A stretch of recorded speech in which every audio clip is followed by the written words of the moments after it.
सिर्फ इतिहास के पन्ने नहीं है। हिस्ट्री ज्योग्राफी बड़ी बेवफा, रात को रटो सुबह को सफा।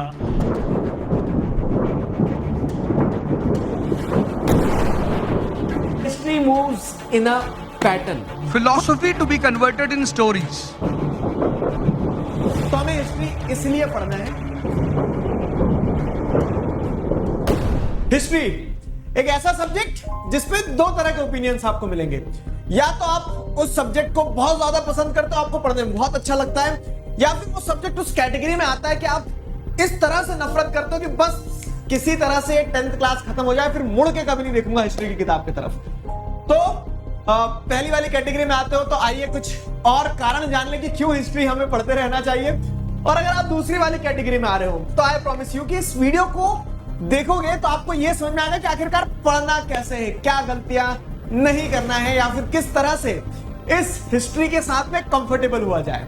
सिंपल सी चीज है कि आप एक सब्जेक्ट को जब आप पढ़ना शुरू करते हो ना, तो शुरुआती लेवल पे आप अगर कुछ बारीक बारीक चीजों का ध्यान रखते हैं तो वो सब्जेक्ट आपके लिए कठिन या आसान होता है। क्योंकि कोई भी सब्जेक्ट अपने आप में आसान या कठिन नहीं होता है, उस चीज पर निर्भर करता है कि हम उस सब्जेक्ट के साथ में कितना समय दे रहे हैं, किस तरह से समय दे रहे हैं, हम कैसे पढ़ रहे हैं और हमें कैसे पढ़ाया जा रहा है। तो ये सारी चीजें होती है जो किसी भी सब्जेक्ट को आसान या फिर कठिन बनाती है, क्योंकि वो होता नहीं है। तो अगर हम बात करें सबसे पहले हिस्ट्री को लेके एक बहुत बड़ा मिसकंसेप्शन ये रहता है कि चैप्टर बहुत लेंथी होते हैं। तो देखो क्या हो रहा है कि अगर आप साइंस भी पढ़ रहे हैं, आप मैथ्स भी पढ़ रहे हैं, तो एक चैप्टर को आप खोलते चले जाओ, उसके अंदर उतने डायमेंशंस, उसको उतना डिटेल में पढ़ाया जा सकता है जितना कि हिस्ट्री के चैप्टर्स की लेंथ होती है। तो वही चीज यहां पे भी कि अगर आपको हिस्ट्री का चैप्टर बहुत बड़ा लगता है तो उसको सबसे पहली चीज ये कि आप उसको पार्ट्स में ब्रेक कर दो। ये मान के चलो कि वो एक चैप्टर नहीं, वो 2 चैप्टर है।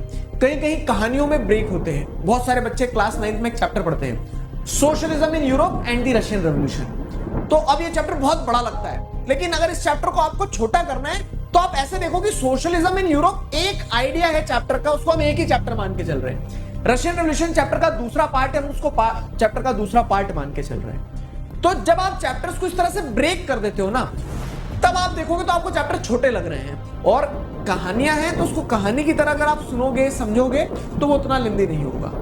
दूसरी चीज आती है डेट्स। डेट्स के नाम से हिस्ट्री बदनाम है, जबकि मैं आपको बता रहा हूं, आप क्लास में आओगे, आप क्लास में फील करोगे कि हम डेट्स पे बात ही नहीं करते हैं। मैं कभी नहीं बोलता हूं कि डेट्स याद करो, वो ऑटोमेटिकली होती है। क्यों? क्योंकि कहानी पहले आती है, तारीखें बाद में आती है। पहले आपको एक बड़ी पिक्चर तो समझ में आए, फिर उस पिक्चर में आप बारीकियां पकड़ो। तो कभी भी डेट्स के साथ हिस्ट्री मत पढ़ो। हिस्ट्री पढ़ लो, उसके बाद में डेट्स फिट करो कि अच्छा ये तारीख में ये हुआ था, ये हुआ था, क्यों हुआ था, कैसे हुआ था, कब हुआ था, कहां हुआ था। ये बड़ी पिक्चर है, उसको पहले पकड़ा जाए। तो ये एक बहुत इंपॉर्टेंट चीज है जो सब्जेक्ट को पढ़ते समय बहुत सारे लोग गलत तरह से समझते हैं। तीसरी चीज आती है कि हम पढ़ रहे हैं यूरोप की हिस्ट्री, हमारे किसी काम की नहीं सर, रिलेटेबल भी नहीं है, मजा भी नहीं आता है, फिर क्यों पढ़ रहे हैं? तो देखो हमेशा एक चीज कहते आया हूं, क्या कि history moves in a pattern. वो एक पैटर्न में चलती है। जैसा नेशनलिज्म इन इंडिया में आप इंडिया के कंटेक्स्ट में देखते हो कि लोग परेशान थे इसलिए एकजुट हुए, तो वैसे आप यूरोप का जब नेशनलिज्म पढ़ोगे तो आपको समझ में आएगा कि एसेंस वही है। क्या एसेंस वही है कि लोग परेशान थे इसलिए उन्होंने मोनार्क को हराया। तो वो पैटर्न आपको हर जगह देखने को मिलेगा, चाहे फिर वो अफ्रीका की हिस्ट्री हो, यूएसए की हिस्ट्री हो या इंडिया की हिस्ट्री हो। विमेन का सब्जुगेशन वहां था क्योंकि पैट्रियार्कल सोसाइटी थी। वही सेम पैटर्न आपको दूसरी जगह भी देखने को मिलेगा। विद टाइम इंप्रूव हुआ, कहीं बहुत बेहतर हो गया, कहीं अभी भी बेहतर नहीं हुआ है। तो वो पैटर्न पकड़ लिया तो आपको हमेशा हर चीज रिलेटेबल लगेगी।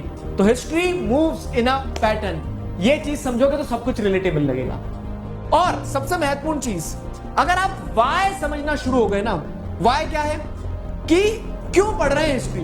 तो जैसा कि मैंने अभी कहा कि history moves in a pattern, लेकिन उसके आगे एक और शब्द है, until we learn from it। तो हमें हिस्ट्री इसलिए पढ़ना है क्योंकि जो भी हमारे साथ में भूतकाल में हुआ, जो पास्ट टेंस हो गया ना, वो तो दब चुका है सर, उसे क्यों खुरेच रहे? क्योंकि वो हमेशा हमें सीख देता है, सलाह देता है। फॉर एग्जाम्पल, जैसे 2011 में हमने वर्ल्ड कप जीता, वो एक हिस्ट्री बन चुकी है अब, लेकिन वो हमेशा हमारे लिए क्या है, लर्निंग से भरा हुआ है।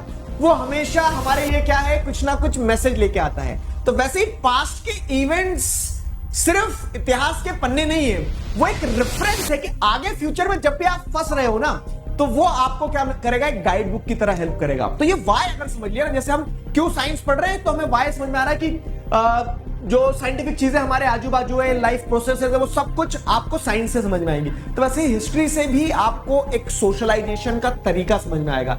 तो हर सब्जेक्ट का एक बार वाई पकड़ लोगे ना, तो उस सब्जेक्ट के साथ में ट्यूनिंग बैठाना बहुत आसान हो जाती है। तो I hope this video help you. छोटी छोटी चीजें थी मगर महत्वपूर्ण थी। इसी तरह से और भी बहुत सारी जानकारी मिलती रहेगी। अभी के लिए साइन ऑफ करता हूं, signing off with this, together we can, we will. Thank you very much.